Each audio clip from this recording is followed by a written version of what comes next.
എൻ്റെ എല്ലാ പ്രിയപ്പെട്ട കൂട്ടുകാർക്കും സ്മിതൂസ് വേൾഡിൻ്റെ പുതിയ വീഡിയോയിലേക്ക് സ്വാഗതം.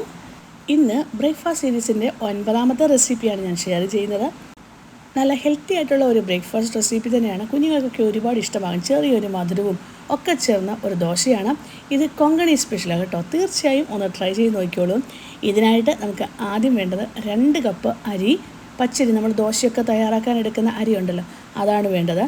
അതിനോടൊപ്പം തന്നെ 3/4 ടീസ്പൂൺ ഉലുവയും കൂടി ഞാൻ ചേർത്ത് കൊടുത്തിട്ടുണ്ട്.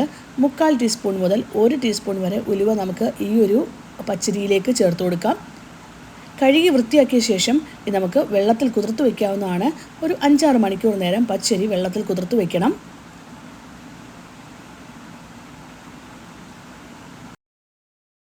ഞാൻ 5 മണിക്കൂറിന് ശേഷം അരി മിക്സിയുടെ ജാറിലേക്ക് ഇട്ട് കൊടുത്തിട്ടുണ്ട്. ഇതിലേക്ക് നമുക്കിനി 2-3 കാര്യങ്ങളൂടെ ചേർത്ത് കൊടുക്കാനുണ്ട്. ഞാൻ ചേർത്ത് കൊടുത്തിരിക്കുന്നത് 1 കപ്പ് തേങ്ങ ചിരകിയതാണ്. അതായത് 2 കപ്പ് അരിക്ക് 1 കപ്പ് തേങ്ങ, ഈ രീതിക്ക് വേണം എടുക്കാൻ. ഇനി നമ്മൾ അരി അരയ്ക്കാൻ തുടങ്ങുന്നതിന് ഒരു 10 മിനിറ്റ് മുമ്പ് 1 കപ്പ് അവലും കൂടെ വെള്ളത്തിൽ കുതിർത്ത് വെക്കണം. വെള്ളയവലുണ്ടെങ്കിൽ അതെടുത്താലും മതി. 1 കപ്പ് അവല് വേണം. 1/2 കപ്പ് ശർക്കരയും അതിനോടൊപ്പം തന്നെ 1 കപ്പ് തൈരും കൂടെ നമുക്ക് ചേർത്ത് കൊടുക്കണം.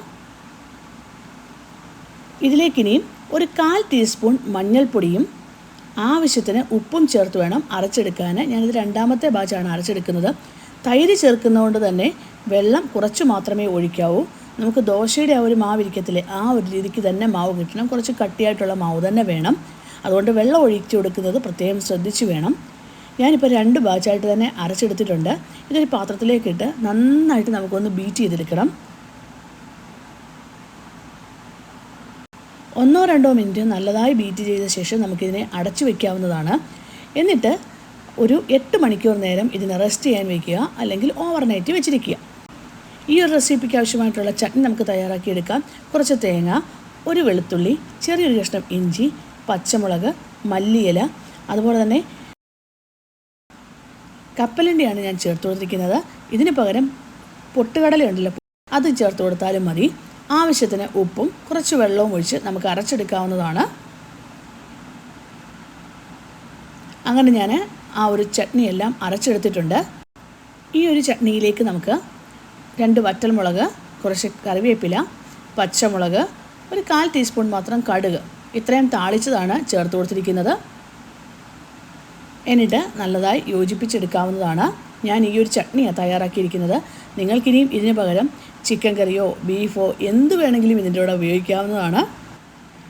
ഇനിയും നല്ല തണുപ്പുള്ള സ്ഥലങ്ങളാണെങ്കിൽ ദോശമാവ് പുളിച്ച് വന്നിട്ടില്ല എന്നുണ്ടെങ്കിൽ നമ്മൾ ഈ തയ്യാറാക്കുന്നതിന് തൊട്ട് മുൻപായിട്ട് ഒരു 1/4 ടീസ്പൂൺ ബേക്കിംഗ് സോഡ ചേർത്ത് കൊടുക്കണം. അന്നേരം നന്നായിട്ടുള്ള ദോശ നമുക്ക് കിട്ടുന്നതാണ്. ഇനി നമുക്ക് ദോശ തയ്യാറാക്കാൻ തുടങ്ങാവുന്നതാണ്. അടുപ്പത്തേക്ക് ഞാനൊരു പാൻ വെച്ചു. ഇതിലേക്ക് ഞാൻ ദോശമാവ് ഒഴിച്ചിട്ടുണ്ട്. നമ്മൾ ദോശയൊക്കെ പരത്തിയെടുക്കുന്ന പോലെ ഒരുപാട് ഇട്ടങ്ങ് പരത്തിയെടുക്കേണ്ട ആവശ്യമൊന്നുമില്ല. നല്ല കട്ടിയായിട്ട് തന്നെ മാവ് ഞാൻ വെച്ചിട്ടുണ്ട്. ഒരുപാട് പരത്തിയിട്ടില്ല കേട്ടോ. ഇനി ബബിൾസ് വന്നു കഴിഞ്ഞാൽ മാത്രം ഇത് അടച്ചു വെച്ച് വേവിക്കുക. തിരിച്ചിടരുത് ഈ ഒരു ദോശ. ഇങ്ങനെ ഒരു സൈഡ് നമ്മൾ കവർ ചെയ്താണ് വേവിച്ചെടുക്കുന്നത്. ഈ ഒരു ദോശയിൽ ഇങ്ങനെ ബബിൾസ് വന്ന ശേഷം ഞാൻ അടച്ചു വെച്ചിട്ടുണ്ട് കേട്ടോ. ചെന്നിട്ട് അടച്ചു വെച്ച് ചെറുതീയിൽ നമുക്ക് വേവിച്ചെടുക്കാവുന്നതാണ്. ഇപ്പം കണ്ടല്ലോ, കറക്റ്റ് നല്ലതായിട്ടുള്ള ഒരു ദോശ നമുക്ക് കിട്ടിയിട്ടുണ്ട്. നല്ല സോഫ്റ്റാണ്. നമ്മൾ ഈ പാൻ കേക്കൊക്കെ കഴിക്കത്തില്ലേ, ആ ഒരു രീതിയിലുള്ള ദോശ തന്നെയാണ്. ഞാൻ ബേക്കിംഗ് സോഡ ഒന്നും ചേർത്ത് കൊടുത്തിട്ടില്ല കേട്ടോ.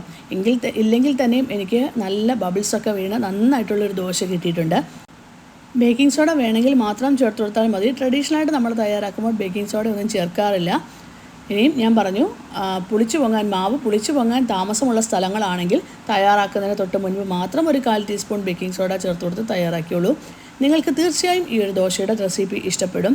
നല്ല ഹെൽത്തിയാണ്, കുഞ്ഞുങ്ങൾക്കൊക്കെ വളരെ ഇഷ്ടപ്പെടുന്ന ഒരു ദോശ തന്നെയാണ്. ഇന്ന് തന്നെ തയ്യാറാക്കി നോക്കിക്കോളൂ. ഇഷ്ടമായെങ്കിൽ ഒന്ന് ലൈക്ക് ചെയ്യാനും ഷെയർ ചെയ്യാനും സബ്സ്ക്രൈബ് ചെയ്യാനും കമൻറ്റ് ബോക്സിൽ കമൻറ്റ് ചെയ്യാനും മറക്കല്ലേ. Thank you for watching.